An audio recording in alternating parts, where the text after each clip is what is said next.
While every one of the states in our good old US of A is chock full of terrific travel destinations, there are a few that seem to be perennial favorites among tourists. There's the lush tropical islands of Hawaii with its beautiful beaches and superior surf. California, home to iconic attractions like Golden Gate Bridge and Hollywood. And Florida with its family-friendly theme parks, making the Sunshine State the most visited state of them all. But there's a lesser-known state in the north-central part of the U.S. that offers its visitors just as much to see and do as the more well-known states. It features breathtaking beauty, offbeat attractions, and iconic landmarks, just to name a few. Can you guess what state we're talking about? Stick around and let Travelhound show you around a state that is one of America's best-kept secrets.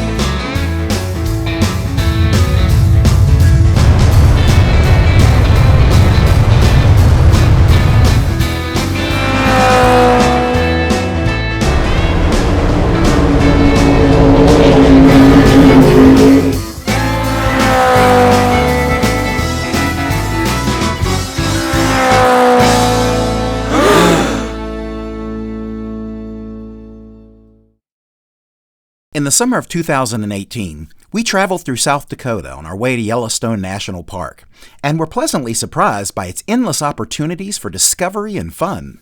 Our first stop was the small city of Mitchell to visit a roadside attraction that had been on my bucket list for a long time, the Corn Palace. Each year, 500,000 tourists visit this unique building in the midst of the South Dakota prairie. The first Corn Palace was built way back in 1892 in an effort to promote South Dakota's strong agricultural reputation.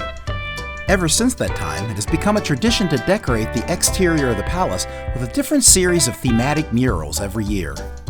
What's special about these murals, however, is that they're made entirely out of ears of corn. Each August, the old murals are removed and new ones are sketched onto the palace's exterior walls. Then, using 12 different natural color gradients of corn, the corn is nailed into place, ear by ear, to bring the murals to life. The theme during the summer that we visited was on South Dakota weather.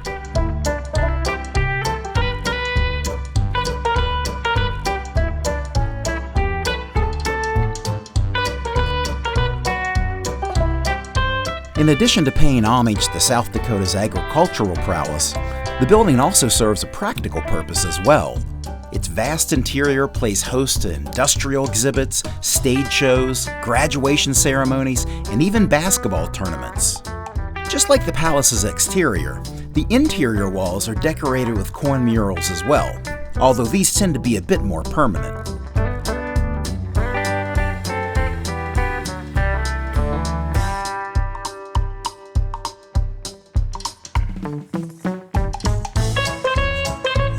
During our visit, the palace's basketball court had been transformed into a massive gift shop, chock full of every corn-themed souvenir you could possibly imagine. Salt and pepper shakers, placemats, snow globes, gift bags, seasonings, water bottles, and corncob holders, just to name a few. A perfect way to commemorate a visit to one of the U.S.'s corniest roadside attractions.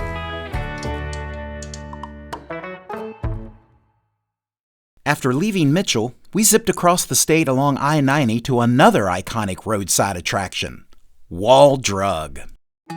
Wall Drug has come a long way since its humble beginnings when it opened as a tiny 24-by-60 drugstore in 1931. Back then, the town of Wall was known as the geographical center of nowhere, but owners Ted and Dorothy Husted took a gamble anyway and set up shop in the town. Business was slow for the first few years until Dorothy came up with a brilliant gimmick: free ice water. While a little dubious of the idea initially, Ted got to work putting up a series of signs along the highway advertising their gimmick, and before they knew it, people came streaming in. With proof that their advertising plan had worked, Ted began putting up more signs to advertise Wall Drug, many of which can still be seen to this day when traveling through South Dakota. In fact, over the years, Wall Drug signs have been found in places as far away as England, France, and even India.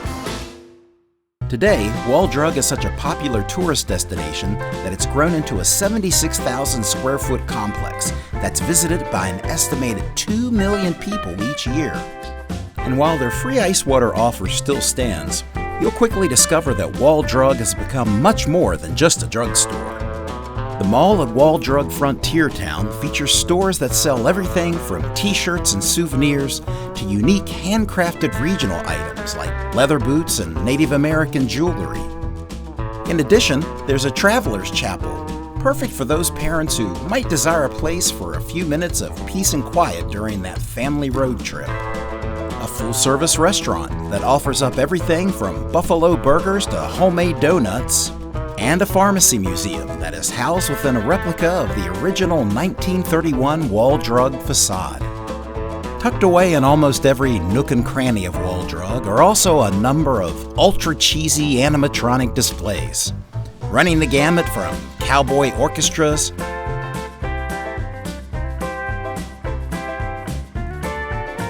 to a terrifying T-Rex.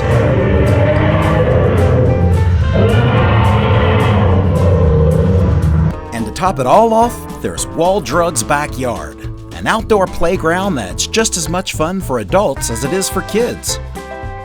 There are water features to splash around in, lots of cool Western-themed stuff to climb on, and plenty of backdrops for those zany photo ops.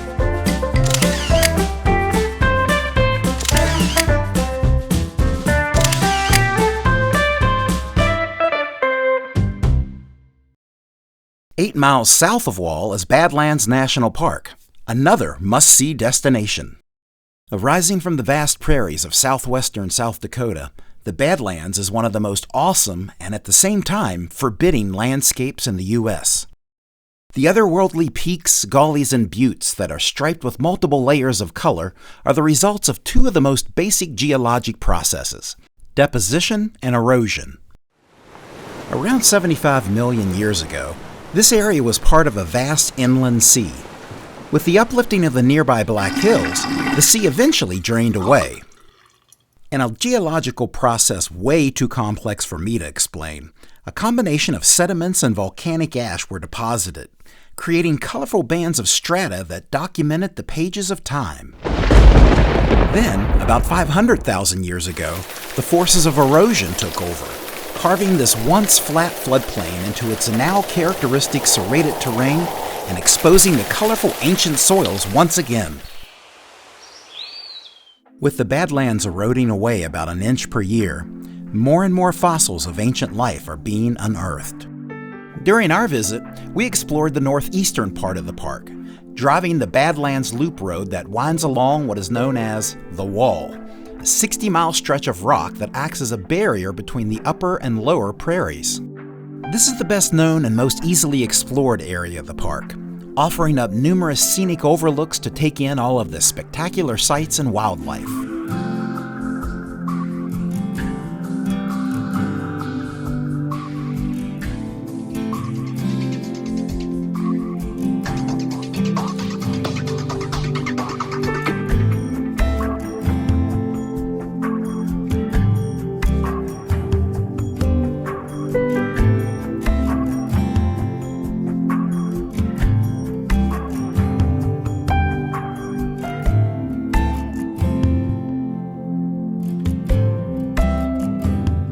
We also hiked one of the Badlands' most popular trails, Notch Trail.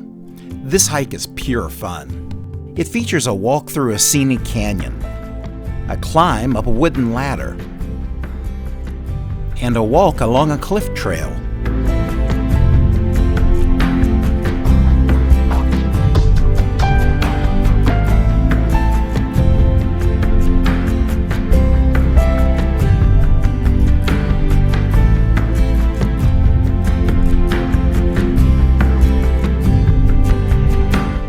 The notch at the end of the trail affords hikers a beautiful vista of the Badlands lower prairie. And apparently, it's also a popular spot for marriage proposals, as we discovered during our visit. Our final stop before leaving South Dakota was the Black Hills. One of the most well-known attractions found in this area is Mount Rushmore. In 1923, an outcropping of rocks known by the Lakota Sioux as the Six Grandfathers was selected to be the site of this now iconic monument. By 1927, a sculptor by the name of Gutzon Borglum began work on Mount Rushmore. Originally, he had planned to carve the four presidents from head to waist, but insufficient funding forced the carving to end in 1941.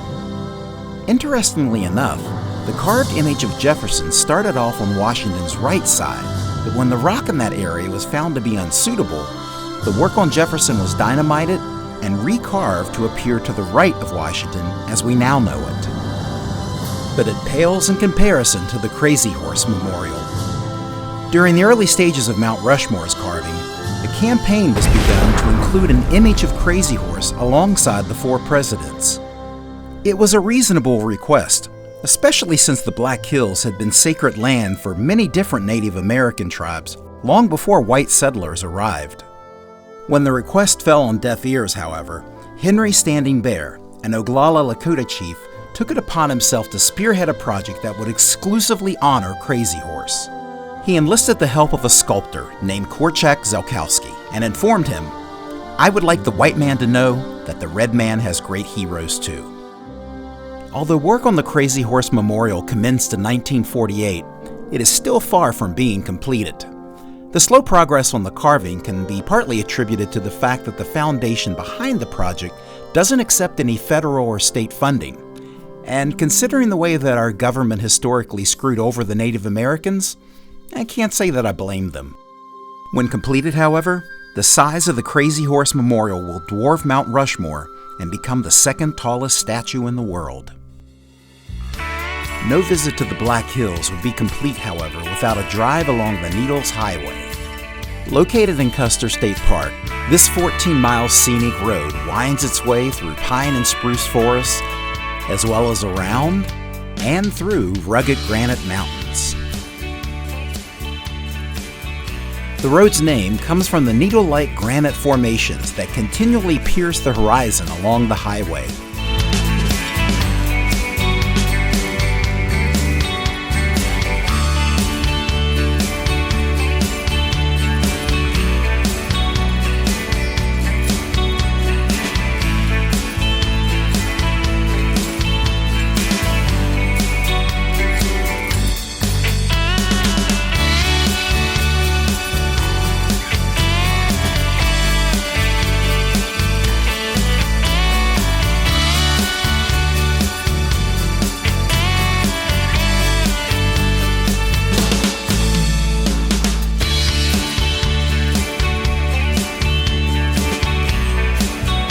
The highlight of the drive for us, however, had to be navigating our vehicle through the Needles Eye Tunnel.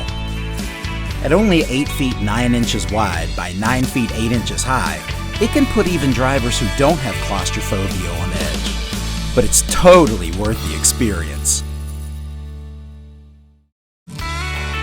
South Dakota is one of the U.S.'s best-kept secrets when it comes to travel destinations. It's chock full of classic attractions, natural wonders, and plenty of opportunities for adventure. So when planning your next great American road trip, take the road less traveled and visit South Dakota. If you enjoyed this video, please be sure to like it and become a subscriber by clicking on the button in the lower right-hand corner so that you never miss out on Travelhound's upcoming adventures.